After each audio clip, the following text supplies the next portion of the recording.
Hey there, Max. Oh, hi there, Doctor. How you doing? Oh, look, I'm very well, thanks. Excellent. I know you had a birthday over the weekend, which is lovely. Congratulations. Thank you very much. Yes, it's nice to get older. Yes. Now, coming up soon, we have the A to Z of shit music, and we are up to the letter... F. It's F today. Isn't that crazy? F. Doesn't it feel like just yesterday we were talking about what a laughable travesty alien ant farm are? It feels like about 5 weeks ago. And here we are now at the sixth letter of the alphabet. Crazy. We will get to that soon, but first of all, I want to direct people, Max, who can't see me in person, to go and have a look at my blog, because I put some video and some photos of what happened to me on the weekend, and it's this guy. He's wonderful. Go to the blog. That's the bow. A wonderful bow. triplej.net.au. Before you start getting worried, triplej.net.au/the doctor. I got a new tattoo on the weekend. I was on the Central Coast of New South Wales with my girlfriend, and we have a friend there who is a wonderful tattoo artist. And it's fair to say, some people take their tattoos very seriously, Max. They think that they employ a lot of forethought and afterthought and stuff into them, and they're very important. They mean something important to them. Yep. I've gone for something a little different. Part bat, part owl. Which is... And that's something that means a lot to you. It is.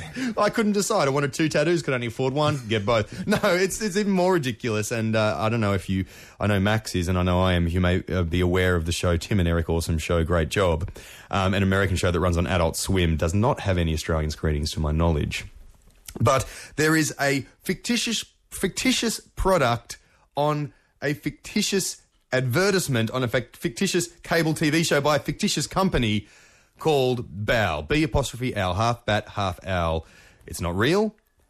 It is a fairly dodgy advertisement for a fake product, and now I have it forever emblazoned on the side of my arm. Well done. Isn't that beautiful? Check out the blog, triplej.net.au/the doctor.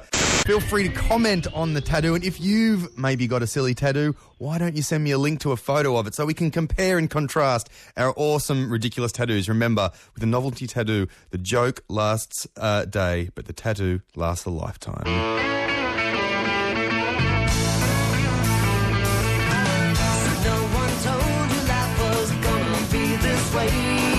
Okay, Max, where are we? What are we doing? What's going on? Well, we're up to F in the A to Z of bad music today, but before we get there, there is more pressing business to attend to. Right.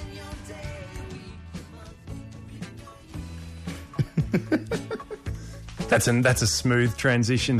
It's getting us in the zone.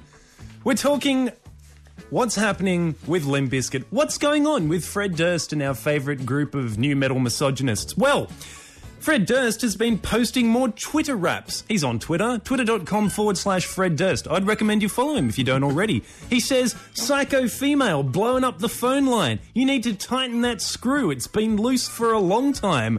If you're an aspiring MC, you could probably pick up a few tips by reading his Twitter. He's also been enjoying fine cinema. He says, Jeff Bridges is the man. Congratulations to him. I really enjoy his acting, and I'd love to work with him. I'd like to see that collaboration too.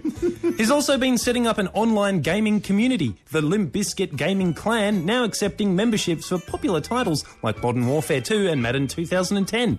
He's also been collaborating with, among others, Raekwon on the new Limp Bizkit album. And he says about that album, Gold Cobra, it's things you love about Limp Bizkit, yet unlike anything before. Rock that all phonies and suckers will despise and all Limp Bizkit fans will cherish. It's on. It's on.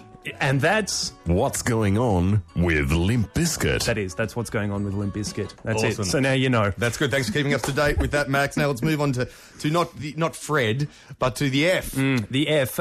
We're taking a look at Five for Fighting. You might not instantly remember them because they kind of just materialised at the same time as Three Doors Down and Train and Creed and a heap of other Christian vibe and middle-of-the-road post-grunge jerks. Five for Fighting with a band with the song about Superman that wasn't this song about Superman.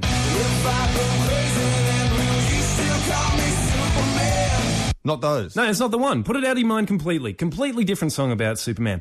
Five for Fighting wrote this song about Superman. I'm more than a bird, I'm more than a plane, I'm more than some pretty face beside a train. More than a bird, more than a plane, more than some pretty face beside a train. He's more than a pretty face beside a train. I'm glad, because I had thought for ages that whoever that guy is was a pretty face beside a train. Well, no, Lindsay, he's not. He was sick of being pigeonholed as only a plane, for instance, and only a pretty face beside a train. So he took a goddamn stand and he wrote a song about it. A complicated song. As well as singing about stuff he was more than, he sang about stuff he wanted, like special things and sex up the bottom. Looking for special things inside of me, inside of me, inside of me. Awkward. Jeez. You may have misheard that, but I'm happy to go with it. Well, this song came out at the time when boring post-grunge bands were everywhere, and one of the biggest parts of the post-grunge sound was doing this weird Muppet voice and saying your vowels all wrong. So it's pretty easy to get confused when you hear a grown man singing, "I'm more they a mayon in a funny red she, and it's not he's there." I'm only a man in a funny red sheet, and it's not easy. What he's actually singing is, "I'm more than a man in a funny red sheet, and it's not easy." So now you know. Anyway, that song sold literally a squillion copies when it came out because apparently nothing soothed people's post-September 11 hurts like a little falsetto-tinged snooze fest. Naturally, after that one single, everyone forgot about Five for Fighting, but that doesn't mean he stopped making music. He kept making music, and some of that music was kind of patriotic, I think. I only talk to God when somebody's about to die. I never cherished freedom. Freedom never cried. That's right. The abstract concept of freedom never cries. It doesn't. It never does. Never. Well, Five for Fighting's conception of things clearly didn't get any better between 2006, when that album came out, and 2009, which is when his latest album, Slice, came out, and coincidentally was only last year. That was last year, 2009. Wow. Yeah, it was. And he released an album then. The first single from Slice was this song called Chances. Chances are we'll find a new equation. Chances roll away from me. Chances are they hope to be. I don't know a lot about maths, Doctor, but from what I understand, chance and hope don't play a large role in 99% of your equations. In conclusion, Five for Fighting's name comes from ice hockey, where players get a 5-minute penalty for fighting. But if you could get a penalty for making horrible music, Five for Fighting would probably get 900 years. Max Laverne, thank you very much for the A to Z of shit music. Five for Fighting. Thank you, Doctor. Next week, G. Yeah, we're up to G. Awesome. Give us your suggestions, please. Yes, hit the forum on the A to Z of shit music. Let us know what you think should be G.